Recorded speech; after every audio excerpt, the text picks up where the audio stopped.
just the facts, ma'am.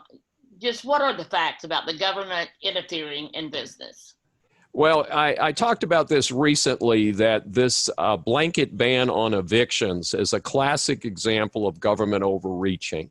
In my opinion, the right way to handle evictions would be for people to individually apply to their city or county governments. It should be handled at the local level, not at the federal level. And if you're in dire straits and you need public support, you should be able to go and say, can I get rental support?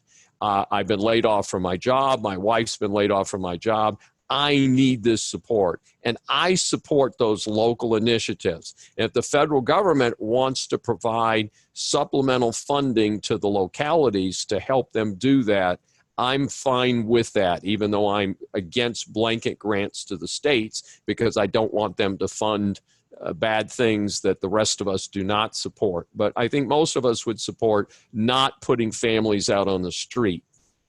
Here's the problem with this blanket eviction nonsense, is it's not based on real numbers. It's not based on real people. It basically invites any two-bit huckster who cares to say, hey, I'm not going to pay the rent for 6 or 8 months. What a wonderful gift from the federal government. I'll go gamble more. I'll go drink a few more beers, and I'll go party more.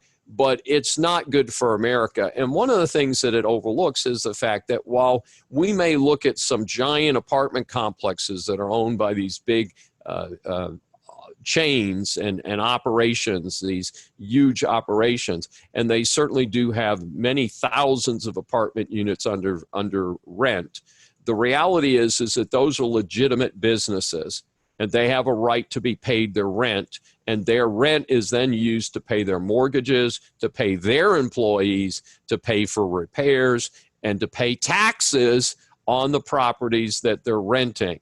Now, the other part is that many, many landlords in America are not huge corporations. They're people just like you and I who have acquired a second property. Many financial advisors will tell you that one of the great American dreams is to buy a small rental property and to have it where it has plus income and provide income to people in retirement. Well, if you're depending on that income to pay maintenance and utilities and taxes and your mortgage, and hopefully you've got a little bit coming back as cash flow, then your tenants stop paying their rent, you're in a whole world of hurt. And we have not seen the rest of that yet. But a lot of people, good, careful landlords can stand maybe 3 months or 6 months without rent. But we're looking at this thing being 10 months, as much as 10 months without rent. And I think we're going to have a real significant financial impact on the people who are counting on that rental income to keep their properties afloat. So this, I don't think people have really fully analyzed it. Another area where I think the government presently has unfairly discriminated against business and interfered in business is this situation with who's open and who's closed during the shutdown. As people pointed out, they had liquor stores open, but they had churches closed. They had restaurants could not open except for 25% or do takeout.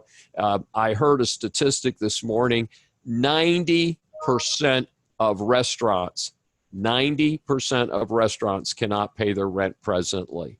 Now, one of the biggest restaurant operators in the United States, and he's a fairly high-profile individual, is Tillman Fertitta. He's based here in Houston. It's called the Landry's Restaurants Operation.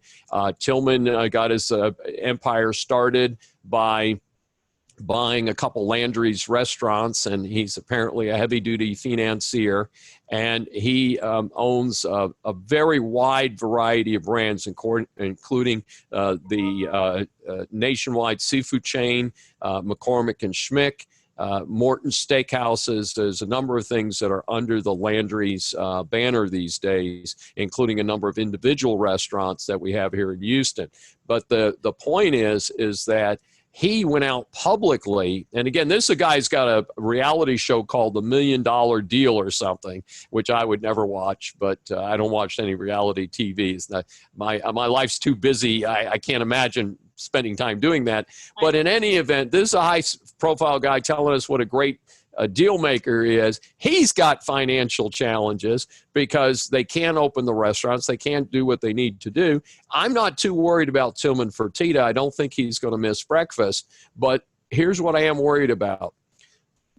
Restaurants in America hire millions of low-income people who live on tips, people who come to work and make $8 and $10 an hour washing dishes and washing off tables and things like that.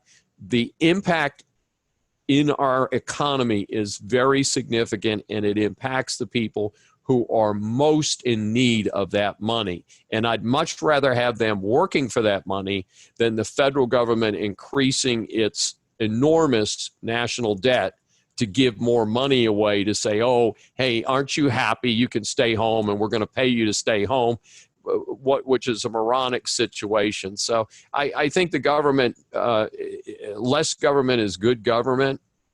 And we've way overdone it. And I'm hopeful that we're going to get this thing straightened out. And the consensus seems to be across the board, not just the United States, but England and Israel and Italy and Spain, is that the draconian shutdown that happened from February, March into June was a failure. It was a simple failure, and that we didn't solve the problem, and we need to do a better job. So I think the government needs to print less money, behave itself, get out of the private sector, and let the private sector do better. And it'd be a lot better for all of us tax-paying Americans and working Americans. Very good. Oh my gosh. Great information today. So we have covered the news with Ruth Ginsburg and her leaving a vacancy in the Supreme Court. We've covered the rumor, and now with the facts, which about the government interfering in business. So, David, what a great show! Oh my gosh, I can't wait to watch the rerun of this. So, thank you very much for being so generous and sharing your time.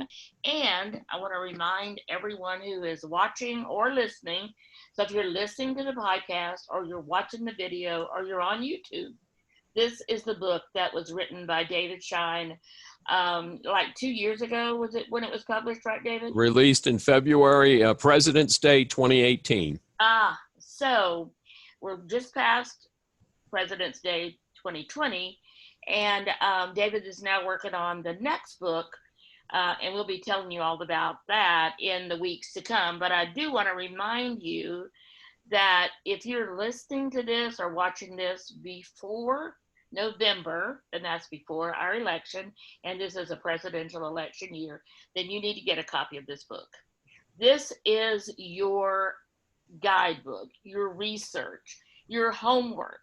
Do your homework. Don't just listen to the ads or vote however. Just do your homework on previous presidents.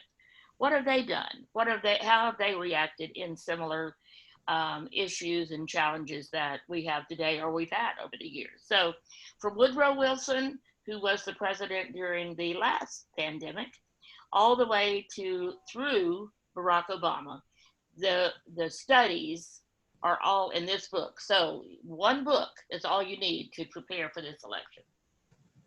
And you can get it on Amazon. The title of the book, remember, is The Decline of America. I didn't say much about Dr. Schein earlier, but he is, besides being an author, besides being an attorney and having his own business, the Claremont Management Group, he's also a dean at the University of St. Thomas here in Houston, and he's one of the professors there. So, and he just got back on a trip. So are you going into real estate mogul? Is that your next? Oh, I don't know about that, but I certainly think I want to be careful right now because of this issue with the landlords and evictions. If you'd like to get in touch with Dr. Schein, you can reach him by going either to putting a comment in the Facebook page that we're on today, or you can send an email. You can go to the website, ClaremontManagementGroup.com, and send something through the contact us form there. Or how else would you like people to get in touch with you, David? Those all sound good to me. And of course, I am on social media. Business contacts can reach me through LinkedIn. Very good. So he is available if you want to reach out to him. So thank you very much for joining us today, and we will see you next week, Tuesday, 11 a.m. for our live streaming of the podcast, and then you'll be able to get the podcast, subscribe to it on any one of the podcast platforms. So we look forward to hearing from you. Thank you, and thank you, Dr. Schein. Thank you, Sandy. Take care.